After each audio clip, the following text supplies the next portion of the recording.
Hello, everyone. I'm back. Hello.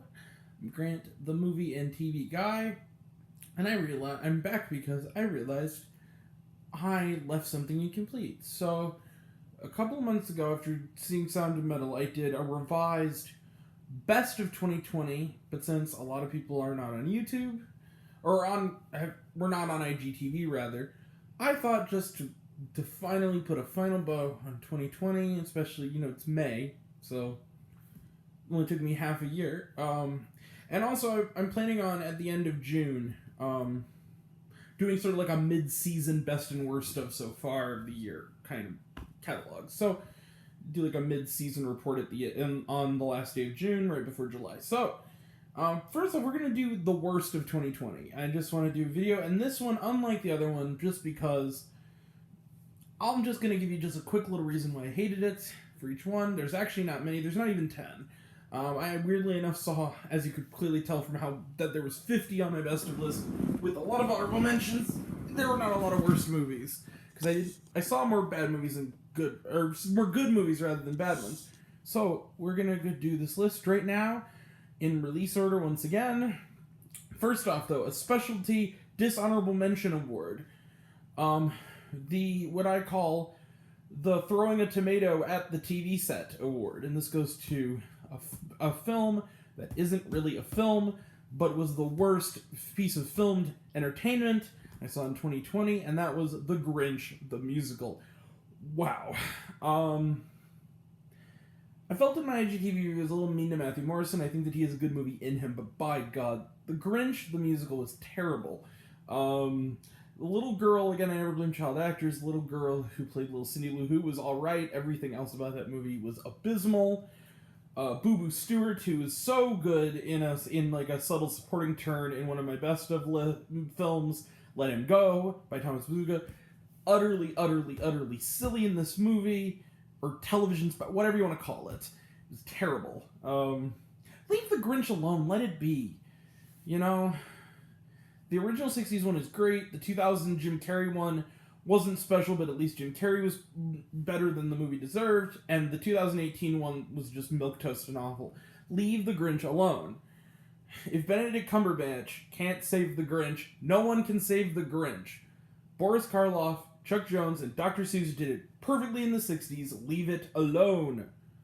Stink, stunk, indeed. Alright. Now we're on to the proper list. Let's talk about it.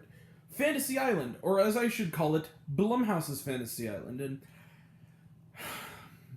I really like Lucy Hale, and I just feel like she's one of those actors, though, that can do no wrong on television and yet can't do right on the big screen. It's weird. I loved Katie Keene. I put that show, that should never have been canceled. I put that on my list of the best shows of 2020. That was when. But Fantasy Island, or Blumhouse's Fantasy Island, which, Blumhouse, why are you proudly putting it in front of it? You made good films last year. You made The Invisible Man and, like, The Hunt and, Freaky. Like, you made good movies, and you constantly, you produce Whiplash, which is, like, one of my favorite movies of all time. Like, you don't need to put Blumhouse in front of it. It also was, like, I wasn't ever mad at Fantasy Island, really. Honestly, I actually feel like, despite it being on this, I didn't hate it, because it has like an 8% around. I was like, I don't think it was that bad. It was like a 2-star movie. My biggest thing was, it was that instance of, and there's a couple of them on there, in theory, you can make a good sort of Blumhouse, subversive, cabin in the woodsy type horror flick out of the Fantasy Island concept. But not like this. And it was one of those movies where it was a PG-13 movie that was kind of mediocre, with a pretty, possibly kind of alright R-rated movie inside of it that was begging, pleading to come out, and it just never did. Also, the ending, as someone who did watch Fantasy Island when it used to rerun on our local stations, pissed me off. I hated that ending.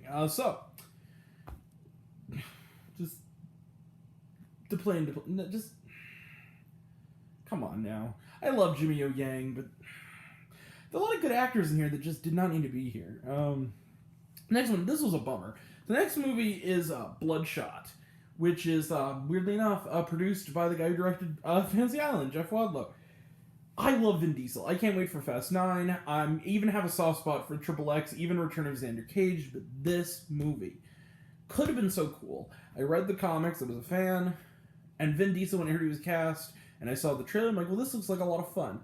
There is one cool scene in this movie, and it's in the trailer. It's that scene they show a lot of where it's like sort of like infrared, like neon red drenched, this fight where someone, fires off an automatic weapon. It kind of grazes Vin Diesel in the chin, and you see like his jaw kind of explodes off and then kind of reforms, and they're like, oh no, that's not good. That's like the one cool shot. This movie is watered down PG-13 nonsense, and it's not to say that PG-13's for darker R-rated material is inherently a killer. I actually didn't hate Venom either as much as other people, but it just is so disappointing, and I just, come on, Vin, you're better than this, bro. Like, just please. Our next film, speaking of bummers, not only because it's also a director I admire, a movie that is the last airbender of the 2020s, and that film is Artemis Fowl. What a bummer. Okay, I'm gonna just, full disclosure, I've been waiting almost 2 decades for this movie. This movie, it's kind of like how Chris Stuckman is with Dragon Ball Evolution. This movie came off to me as almost like a personal insult, because I saw the writing on the wall, and I didn't, it's like Randy Marsh when global warming, we didn't listen. I didn't listen. Because I was just sitting there like, okay, this book is terrific, but it's hard to adapt, and Disney's not the best guy, but I'm going to give it a go. I like Kenneth Branagh. Owen Colfer seemed to be okay with what they did with it. I saw the trailer, and I was like, oh no. It came to Disney Plus, and I was just like, oh no, I'll check it out. Josh Gad was good in it, but Josh Gad being good, you can see him being good better. All I say is watch Central Park. That's a really terrific property with Josh Gad from last year. This was so disappointing. And, like, it just fundamentally missed the point. They tried to turn kind of MacGyver the plot, kind of acknowledge it while also trying to make it like Harry Potter light. The thing is, it's not Harry Potter light. It's Narnia was that kind of thing for Disney, and it worked just fine because they follow the source material. This, though, it's Die Hard with fairies. And the other thing is that Artemis Fowl is not the hero, he's the antagonist. Holly Short is the hero. So, yeah, this was an ungodly mess. It was also a film that was Franken-movied together into oblivion, and without even coming off as interesting. This was a real misfire. Next one. This is the controversial choice because it's the fresh tomato of the year, but I'm sorry, I cannot condone The Secret Garden. This movie is... I've never been a big fan of this book. There's not much to say about it. The lead character is obnoxious. It didn't engage me, and I'm one of those people who never likes using this for a movie ever, but it was boring. I love a good slow burn story. Nomadland, like I said, is one of the best films I've seen maybe ever, but this was just really bad. This was really, really just beautiful filmmaking, some good actors in it. It's always nice seeing Julie Walters, and it's always nice seeing Colin Firth, but like, this is the same team that did Harry Potter and Paddington. I'm comparing you to that high standard, and just, no. Just, watch Little Women, watch Emma, like, anything but that. Just watch any other period piece that's been here. Downton Abbey, actually, I heard they're doing Downton Abbey 2. Looking forward to it. I didn't even watch the show, I liked the movie, though. This one almost doesn't count.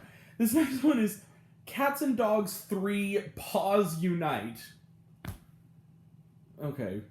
Another full disclosure. I know it hasn't aged the best, and it's, oh, holy crap, it's 20 years old. Came out in 2001. Dang. I like the original Cats and Dogs. It's that childhood nostalgia thing. I was about 7, 8 years old when that movie came out. I have affection for it. I also, one of those people that I hated Independence Day 2, but I couldn't give it any less than 1 star because Jeff Goldblum is in it, and I made a rule that if Jeff Goldblum is in anything, I can't give it any less than 1 star because I just like him that much. But Cats and Dogs 2 also, I didn't hate as much as the rest of them because I just thought it got that cartoon energy right, but Cats and Dogs 3, what a low-rent film. Directed by Sean McNamara, who's given us such gems as Bratz and freaking the Three Ninjas, the not good Three Ninjas with Hulk Hogan, just... and Baby Geniuses, 3, 4, and 5. I didn't even know those existed, and I didn't care to. Let's put it this way. It has human characters that are uninteresting, and they're barely resolved. It wastes the talents of Big Bang Theory's Melissa Rauch and New Girl and Promising Young Woman's, I'm at Max Greenfield. It also wastes, and I genuinely believe this, another family film that wastes the talents of George Lopez. The guy's funny when he wants to be. I was a big fan of his sitcom, the first one, but by God. But this way, one of the key lines in the movie is a parakeet says, when he's telling his gang of evil birds to cheese it from the pet shop, he says, let's make like a dog and flee. Screw off, Cats and Dogs 3. I hated you. Okay, this is the worst film that's not The Grinch this year, and that is Two Hearts. I'm not going to go into it, but basically, one of the films on my list last year was Clouds, and it came out the same weekend as Two Hearts. Two Hearts got a theatrical release. Clouds was on Disney+. Guess which one I think deserved the theatrical release more. That would be Clouds. Clouds was a movie about a dying kid that was really good. That made you care. It had strong characters. It had good acting in it. It was well written. It had beautiful music in it because it's about a musician. It had a sweet love story. Two Hearts takes all of those things that are good, or even in stuff like Fault in Our Stars, Walk to Remember, or 5 Feet Apart, and it makes them low rent and shoddy and terrible. Tiara Skovby, who, if you saw my review of Nurses Season 1, I quite like. Good on her tenure on Riverdale. Tries really hard to get something out of this, as does Jacob Elordi, who... Is it just me? I don't mean to pick on the kid. I've never watched Euphoria. I hear it's good. Kissing Booth movies are kind of a guilty pleasure. They're horrible, but they're kind of enjoyable. In the same way that After is. This guy just can't act. I'm sorry. He's just a pretty boy. There's nothing to him, for me. He's a Zac Efron, Channing Tatum wannabe. Now, much like Channing Tatum and Zac Efron, though, I feel like he has potential if he can find someone who can use that well. In the same way that Zac Efron was used in, like, Neighbors. Or in the same way that someone like, I don't know, like Channing Tatum was used in the Jump Street films. And, and Foxcatcher. Like, find someone who's really going to make that happen for you, man. Don't stay in this lane. Because you're charismatic enough, but you're not really an actor. You're like an underwear model. Like, I don't mean to be rude, but it's just... And he seems like a nice enough guy, but, like, just get better scripts, dude. Come on, it's not that hard. Even Josephine Langford had to go through some hoops to get to Moxie, but at least she found Moxie. Like, come on, bro. Let's go. Anyway, that movie's terrible and it's manipulative as crap. It's second only to Girl Who Believes in Miracles in the seemingly well-meaning movies that I think are absolute trash department. The last film on our list is a movie that is the best bad movie of 2020. I saw it on my birthday week, the same weekend I saw Freaky, and I went with a friend of mine, same friend I saw Godzilla vs. Kong with, on a lark. I said, okay, we're going to see this movie. It's probably going to be bad, but I'll have fun. We were like the only people in there other than one guy. We couldn't help it. We Mystery Science Theatered the heck out of it. And the guy came up to us who thought he was going to get angry. He said, you guys and your sarcastic jokes were the one entertaining thing about this movie, and that was jujitsu. Jujitsu is so gloriously awful. It is the Room of martial arts films, and that's a big category. This movie is so silly at times you really do believe it's a genuine parody like Kung Fu Hustle. This movie is great. Nicolas Cage is having a blast. Crabman from Eddie Steeples from My Name is Earl is in this and is taking a stereotypical kind of racist caricature, but doing it really well. I saw Freaky the next day. I genuinely love that movie. I put it on my best of list. But Jiu-Jitsu, best birthday movie I've seen with my friend ever.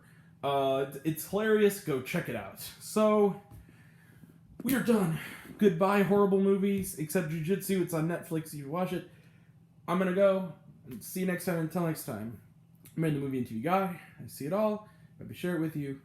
Love you all. Appreciate you all. Be kind to one another.